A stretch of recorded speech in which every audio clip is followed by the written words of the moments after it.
In the spring of 1853, in the red clay hills of central Georgia, a man died. His skull was crushed.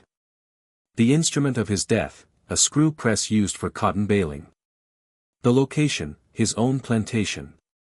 The circumstances, recorded in county records as suspicious. The man responsible, purchased just 6 weeks earlier for the price of 2 loaves of bread. 10 cents. This is not a story you will find in your history textbooks. There are no monuments erected in memory of what happened here. No plaques marking the ground where it occurred. The newspapers of the time devoted exactly 3 sentences to the incident. The trial that followed lasted less than 4 hours. The verdict was never in question. But what happened in those 6 weeks? What transforms a human being into an object worth less than a dime, and what happens when that object refuses to remain still? The man at the center of this story had no voice in the historical record. His name appears in only one document, a bill of sale. His height is listed. His age is estimated. His condition is described in the language of livestock evaluation. The word used was defective. He stood 3 feet, 7 inches tall. He could not read or write. He had survived 32 years in a world that measured human value by the capacity for labor, in a body that society deemed worthless. His master, Jeremiah Whitmore, was 46 years old. He owned 217 acres. 38 enslaved people. He attended church every Sunday. He served on the county board. His children called him Papa. His wife called him a good provider. One of these men would be dead within 43 days of their first meeting. The other would be hanged within 72 hours of that death. The question we must ask is not simply what happened. The evidence, sparse as it is, tells us that much.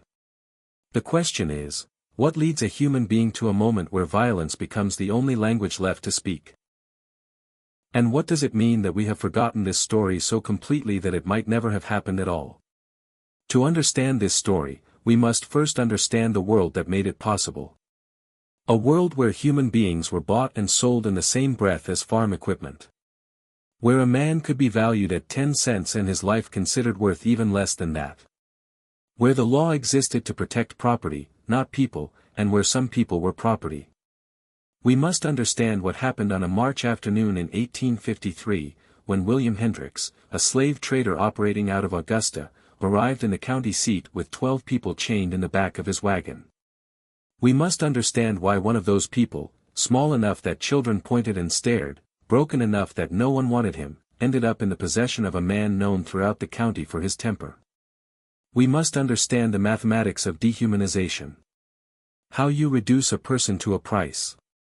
How do you justify that price? How you enforce it. And we must understand that moment, 6 weeks later, when the mathematics failed. When a man deemed worthless decided he was worth something after all. This is the story of 2 men whose lives should never have intersected. One who had everything the law and society could give him.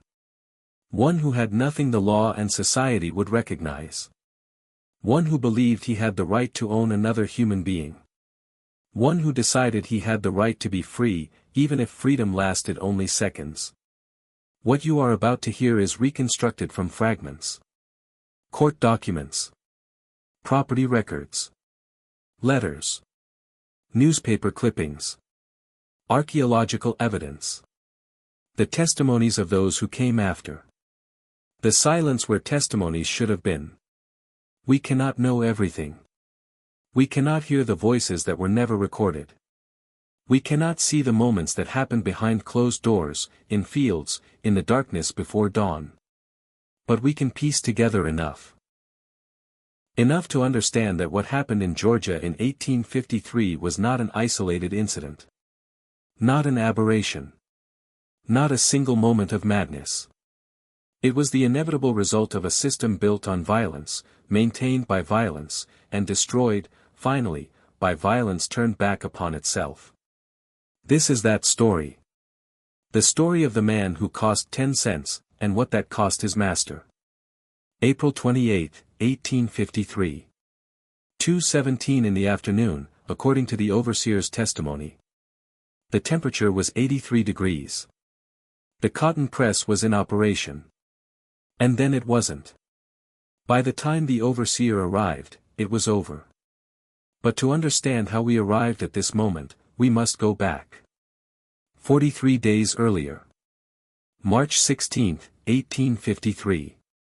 The county courthouse in Madison, Georgia. Market day. By 9 o'clock in the morning, the square was crowded. Farmers selling produce. Merchants selling dry goods. And William Hendricks, selling people. Hendricks was what they called a trader of good reputation. He had been in the business for 19 years. He knew how to present his merchandise. How to display their teeth, their muscles, their capacity for work. How to answer questions about temperament, about health, about probable lifespan. He had 12 people to sell that day. The auction process was designed to be thorough. Buyers wanted to know exactly what they were purchasing. Enslaved people would be made to jump, to dance, to demonstrate their strength. Their bodies were inspected in ways that were deliberately humiliating. The goal was to strip away any sense of humanity, any possibility that the buyer might feel sympathy. You weren't buying a person. You were buying a tool. By noon, Hendricks had sold 11 people. Total proceeds, $4,200. An average of $382 per person. One remained. The records describe him as small in stature. Proportions unusual. Limited capacity for field labor. These were not neutral descriptions. They were explanations for why no one wanted him. He had been standing on that auction block for 3 hours. People with dwarfism in the antebellum South occupied a strange space. They were seen as defective, but also sometimes as curiosities. Some were kept as house servants, or even displayed. But on a working plantation, where value was measured by how much cotton you could pick, how many acres you could plow, a person with dwarfism was considered nearly worthless. They ate food. They took up space. They provided minimal return. Hendricks was losing money. He had purchased this man as part of an estate liquidation. Paid $18. Had been trying to sell him for 2 months. At 2 o'clock, he made a decision. To be sold, one Negro male, age estimated 32 years, 4 months. Height, 3 feet, 7 inches. Condition, as is. Price, any reasonable offer. Jeremiah Whitmore was in town buying seed. He saw the commotion at the auction block. Saw Hendricks, desperate now, practically begging. Saw the man standing there, head down, hands clasped. Whitmore had not come to buy a person that day. But he made an offer anyway. 10 cents. We have to understand what that price meant. 10 cents in 1853 was not nothing. It could buy you a pound of coffee, or 3 newspapers, or a beer at the tavern. But for a human being, it was an insult. It was a statement. It said, you are worth less than anything else I could buy with this money. You are worth less than the paper I'm writing your sale on. Hendricks took the offer. The transaction took less than 2 minutes. No inspection. No questions about health or capability. Just a dime exchanged, a signature made, a receipt provided. And just like that, a man who had been enslaved for his entire life, who had survived 32 years of a system designed to break him, who had been sold at least 3 times before this day, found himself the property of Jeremiah Whitmore. For 10 cents. They left the courthouse square at 2:45 that afternoon. Whitmore on his horse. His new purchase walked behind, hands tied to the saddle. The journey to the Whitmore plantation was 11 miles. It took 4 hours. The Whitmore property was mid-sized by county standards. Not one of the grand plantations, but successful. 200 acres, about half in cotton cultivation. Whitmore inherited the land from his father, expanded it through 2 strategic marriages, and ran it with what his contemporaries called firm discipline. That was a euphemism. They arrived at the plantation after dark. No ceremony. No introduction to the other enslaved workers.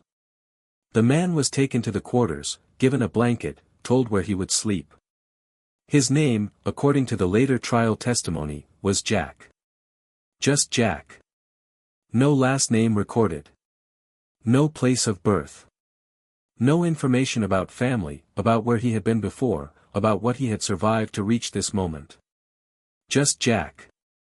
Purchased for 10 cents on a Tuesday afternoon in March. That first night, Jack slept in a room with 7 other men. The testimony from the trial tells us that no one spoke to him. That he lay awake until dawn. That morning, he was given his first assignment. Working the cotton press. The same press that, 43 days later, would be the scene of Jeremiah Whitmore's death. We have to ask ourselves, what was Whitmore thinking? Why buy someone at all if you valued them so little? And the answer, I think, is that he saw an opportunity. 10 cents for any kind of labor, even limited labor, was a bargain. Jack might not be able to work the fields, but he could do small tasks. Maintenance. Cleaning equipment. He could be useful. But more than that, I think Whitmore saw an opportunity to demonstrate something. To the other enslaved people on his property, and to Jack himself. He saw an opportunity to show what it meant to be worthless. To make an example. We don't know what Jack thought that first night. We don't know if he hoped for something better, or if he had learned long ago not to hope at all. We don't know if he knew, already, what kind of man Jeremiah Whitmore was. We don't know if he had already begun to plan. What we know is this: 43 days later, one of them would be dead. And the other would follow him to the grave within 3 days. This is what happened in between. March 17, Jack's first full day on the Whitmore plantation. He woke at 4:30 in the morning. All the enslaved workers did. In the winter months, they were given until 5, but spring had arrived early that year, and Whitmore wanted to maximize the daylight hours. Jack was assigned to work with the overseer, a man named Thomas Burke. Burke had been with Whitmore for 6 years. He was 28 years old. He carried a whip but rarely used it. He didn't need to. His presence was enough. The enslaved workers knew what happened to those who displeased him. They had seen it. Jack's job was simple. The cotton press was a large wooden structure, operated by a massive screw mechanism. Raw cotton would be loaded into a wooden box, and then the screw would be turned, compressing the cotton into tight bales that could be shipped to market. It was heavy work, but it didn't require field labor. Jack's size meant he could fit into spaces others couldn't. He could crawl underneath the press to clear jams. He could reach into the mechanism to oil the joints. He could perform maintenance that would have required dismantling the entire structure otherwise. Whitmore had found a use for his 10-cent purchase after all. But there was something else happening during those first days. Something the later testimonies hint at but never fully explain. Jack was watching. Learning. Understanding how the press worked. How much force it could generate. How the screw mechanism locked into place. How, once engaged, it was nearly impossible to stop. The press could compress 500 pounds of cotton into a bale less than 3 feet high. The pressure it generated was enormous. Enough to crack wood. Enough to bend metal. Enough, certainly, to crush bone. March 20th. 3 days after Jack arrived, there was an incident. One of the field workers, a man named Samuel, had been caught taking extra food from the kitchen. The punishment was 20 lashes. Whitmore insisted that all the enslaved workers watch. He wanted them to understand the cost of theft. Jack stood at the back of the assembled group. He was small enough that others blocked him from view. But he could see. And according to one testimony given years later by a woman who had been there that day, Jack's face never changed. He didn't flinch. Didn't look away. He watched the entire punishment with the same expression he had worn on the auction block.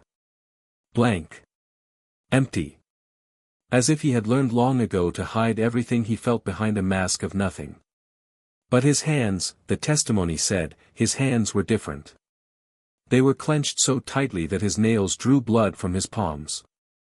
March 25, 9 days in. The routine had established itself.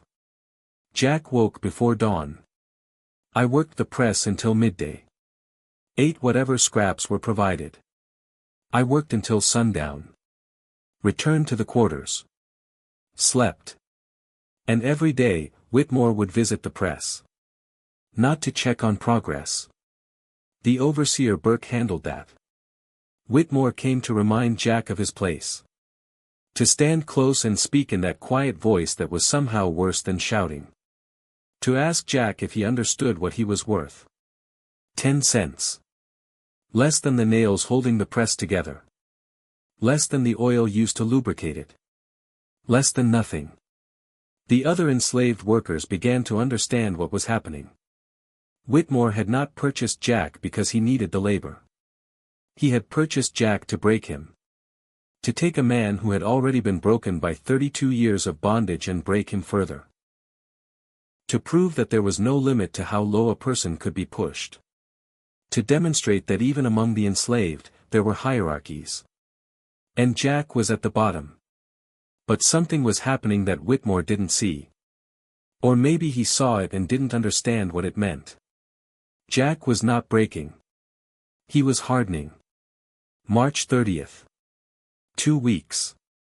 A man named Thomas, who slept 3 bunks away from Jack, later testified that Jack had started talking in his sleep. Not words. Not sentences. Just sounds. Low and constant. Like an animal in a trap. But during the day, Jack remained silent. He took his orders from Burke. He maintained the press. He ate his food. He endured Whitmore's visits. And he watched. Always watching. Learning the patterns. When Whitmore came to the press. How long he stayed. Whether Burke was always present or sometimes left Jack alone with the machinery. April 2nd. The first incident. Jack was working beneath the press, clearing a jam in the mechanism. Burke had gone to get a tool. Whitmore arrived. He stood over the press, looking down at where Jack was wedged into the machinery. And he did something. We don't know exactly what. The testimonies are vague. But whatever Whitmore did, it caused the screw mechanism to slip. Not all the way. Just enough. Just enough that the massive wooden beam came down several inches, pinning Jack partially beneath it. Not enough to kill him. Not even enough to break bones. But enough to trap him. Enough to make him understand that his life was entirely at Whitmore's discretion. Whitmore let him stay there for 5 minutes. Then he released the mechanism and walked away. Burke returned moments later and found Jack climbing out from under the press, blood on his shirt where the wood had scraped his back. Burke asked what happened. Jack said nothing. He went back to work. But that night, Thomas testified, Jack didn't make sounds in his sleep. He lay awake. Silent. Still. His eyes open in the darkness. April 8th. 3 weeks. The tension on the plantation was rising. The other enslaved workers could feel it. Whitmore was spending more time at the press. His visits were lasting longer. His questions to Jack were becoming more pointed. More cruel. Burke had started staying closer, as if he sensed that something was building but couldn't identify what. The enslaved workers had seen this before. They had seen what happened when Whitmore fixated on someone. It never ended well. Usually, the person was sold. Sometimes they simply disappeared. There were rumors about what happened to those who pushed back, who resisted, who gave Whitmore a reason to make an example. But Jack was different. He had nowhere else to go. He was worth 10 cents. No one would buy him. If Whitmore decided to dispose of him, there would be no sale. Just a disappearance. Just a body somewhere in the Georgia clay. April 12. 4 weeks. A woman named Ruth, who worked in the main house, later testified that she overheard a conversation between Whitmore and his wife. Mrs. Whitmore was concerned. She had seen her husband's obsession with Jack. I had seen how much time he spent at the press. Had heard the things he said. She asked him why. Why had he bought Jack in the first place if he despised him so much? Why couldn't he just ignore him, let him work, leave him alone? Whitmore's answer, Ruth testified, was chilling. He said that some people needed to be reminded that they were nothing. That the enslaved workers on his plantation needed to see what happened to those who were worthless. That Jack was an object lesson. A demonstration. A warning. But Mrs. Whitmore pressed further. She asked what Whitmore planned to do. And Whitmore laughed. He said he planned to do nothing. He was just going to wait. Wait for Jack to break completely. Wait for him to run, or to fight back, or to do something that would justify whatever punishment Whitmore wanted to inflict. He was creating a situation where Jack would have to act. And then he would have his excuse. April 15, 29 days. Something changed. Burke noticed it first. Jack had stopped responding to insults. Not that he had ever responded verbally. But there had always been small tells. A tightening of the jaw. A flicker in the eyes. Something that showed the words landed. But now, nothing. Whitmore could stand over him and speak for 10 minutes, and Jack would continue working as if no one was there. This should have been a warning. This should have told Whitmore that he had pushed far enough. But instead, it made him angry. He wanted a reaction. He needed Jack to acknowledge the abuse. To flinch. To show fear. Without that, the whole exercise was pointless. So Whitmore escalated. April 18. He started assigning Jack impossible tasks. He told him to compress cotton to a size that the press couldn't achieve. Then he punished him when it didn't work. Small punishments at first. No food. No water during the hottest part of the day. Being made to work late into the night while the others slept. But Jack endured. He did everything asked of him, impossible or not. And he showed nothing. April 21, 35 days. Burke later testified that he tried to speak with Whitmore. Tried to suggest that maybe it was time to let this go. That Jack was doing his work. That whatever point Whitmore wanted to make had been made. But Whitmore wouldn't listen. He had invested too much. Spent too much time. He couldn't let Jack simply fade into the background now. He needed an ending. A conclusion. A final proof that he was right and Jack was nothing. April 25, 39 days. 3 days before the incident. Whitmore made a decision. He told Burke to leave Jack alone at the press for an hour each afternoon. Burke asked why. Whitmore said he wanted to test something. To see what Jack would do when he thought no one was watching. To see if he would slack off. Or try to rest. Or do anything that would provide grounds for punishment. Burke didn't like it. He said so. But Whitmore owned the plantation, owned Burke's job, and owned everything. So Burke did as he was told. He left Jack alone with the press.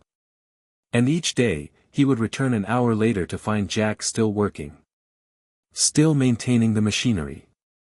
Still doing exactly what he had been told to do. No deviation. No laziness. Nothing that could be used against him.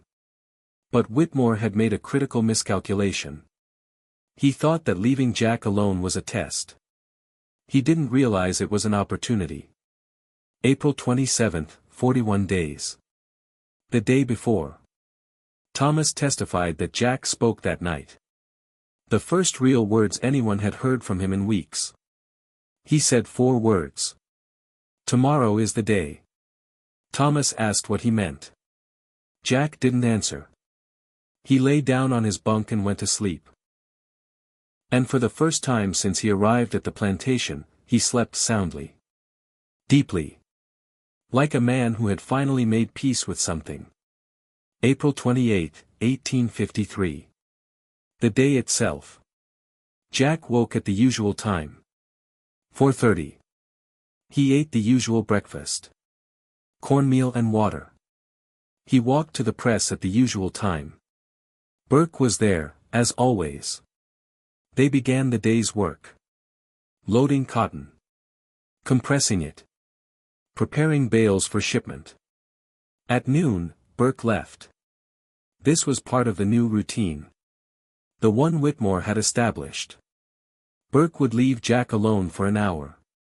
Jack continued working. At 1:15, Whitmore arrived. This was also part of the routine. Whitmore would come during the hour when Jack was alone. I would stand there and watch. Would speak of his poison. I would try, one more time, to get some reaction.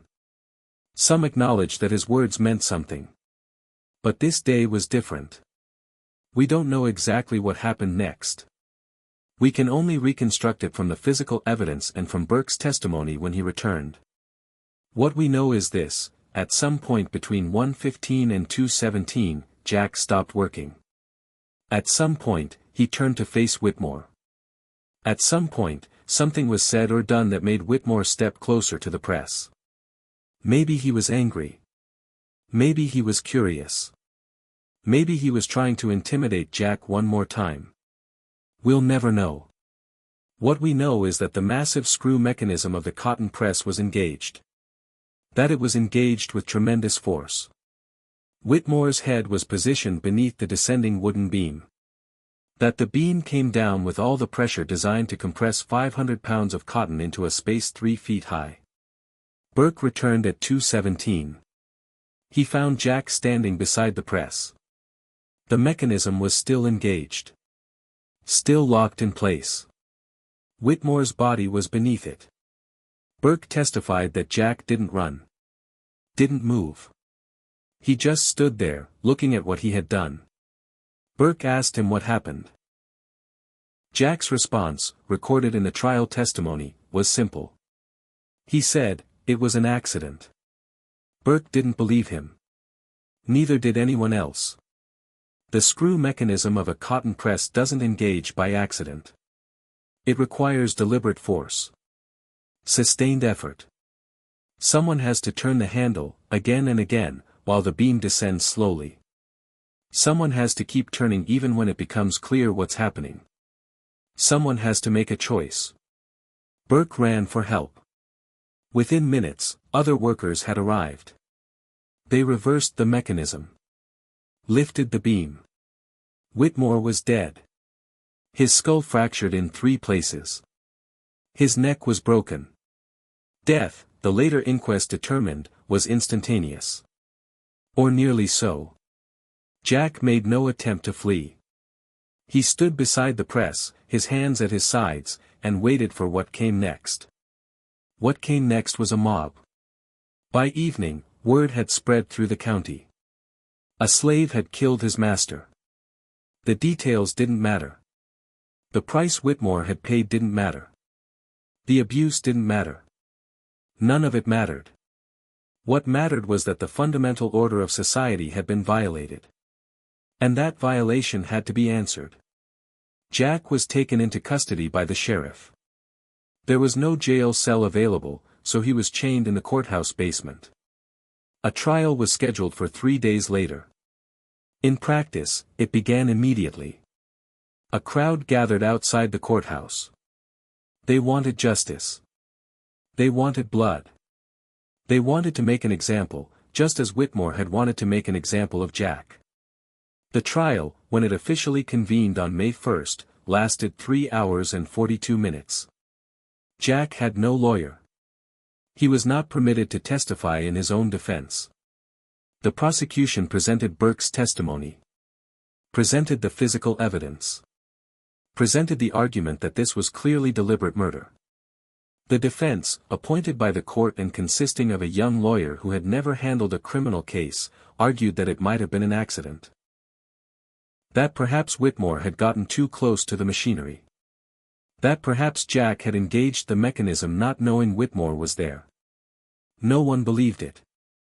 The jury deliberated for 11 minutes. The verdict was guilty. The sentence was death by hanging. To be carried out in 3 days. May 4, 1853. They erected the gallows in the courthouse square. The same square where Jack had been sold 6 weeks earlier. The same square where he had stood on the auction block, worth 10 cents, while people walked past without looking. Now hundreds came to look.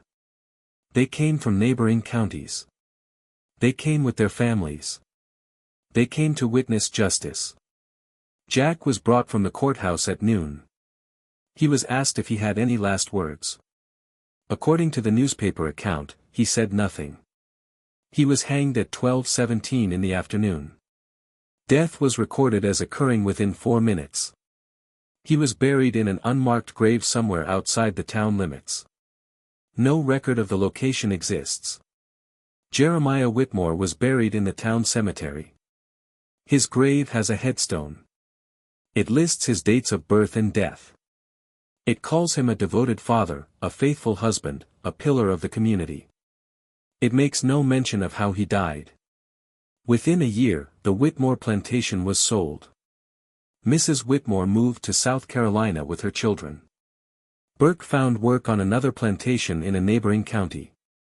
The enslaved workers were sold to various buyers. Their names appear in estate liquidation records. Nothing more. The cotton press remained on the property for another decade. Eventually, it was dismantled for parts. No trace of it remains today. And that should be the end of the story. A tragedy, perhaps. A cautionary tale. An illustration of the violence inherent in the slave system. A footnote in history. But it's not the end. Because stories like this didn't end when Jack died. They didn't end when Whitmore died. They continued. There were other Jacks. Other desperate men pushed beyond endurance. Other moments when human beings, reduced to property, decided they would rather die than continue. Other instances of resistance that were crushed, punished, erased from the record. Other names we'll never know. Other graves without markers. Other stories that disappeared into the silence of history. And that silence is what we must confront. Not just the specifics of this case. Not just the question of whether Jack was justified or whether Whitmore got what he deserved. But the larger question of what it means that we don't know these stories. What it means is that they were deemed unworthy of recording. What it means that the system which created them worked so hard to erase them. We must ask ourselves why a man could be sold for 10 cents. Why that transaction was legal, recorded, accepted. Why his death on the gallows was considered justice while his master's death was considered murder. Why the law protected one and condemned the other. We must ask ourselves what we've inherited from this system. What structures, what assumptions, what hierarchies persist. What stories we're still not telling. What graves remain unmarked. What voices are still unheard. Jack's story forces us to confront uncomfortable truths. It tells us that people will endure almost anything to survive. It tells us that there is a breaking point beyond which survival is no longer enough. It tells us that systems built on violence will eventually be consumed by that violence. It tells us that the price of dehumanization is paid by everyone involved. By the enslaved and the enslaver. By the victim and the perpetrator. By the society that permits it and the future that inherits it. This story took place 172 years ago. The legal institution of slavery ended 160 years ago. But the consequences continue. The trauma continues. The silence continues.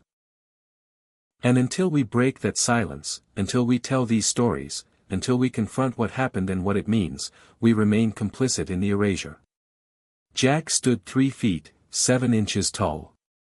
He was worth 10 cents on a March afternoon in Georgia. He killed his master with a cotton press. He was hanged 3 days later. His grave is lost. His story is almost forgotten. But not quite. Not completely. Because here we are, 172 years later, telling it. Remembering it. Refusing to let it disappear entirely into the darkness of history. This is what we owe to Jack and to the countless others like him. Not monuments. Not platitudes. Not comfortable narratives that make the past feel distant and resolved. But the truth. The harsh, uncomfortable, necessary truth about what happened. About how we got here. About what we've lost and what we've failed to remember. And about what that forgetting costs us every single day that we allow it to continue. The story of Jack and Jeremiah Whitmore is over. Both men are long dead. But the story of how we tell that story, how we remember it, how we use it to understand our present and shape our future, that story is still being written. And it's a story we must all help to write. If we want to honor the dead, if we want to learn from the past, if we want to build something better, we must start by telling the truth. All of it. Even the parts that make us uncomfortable.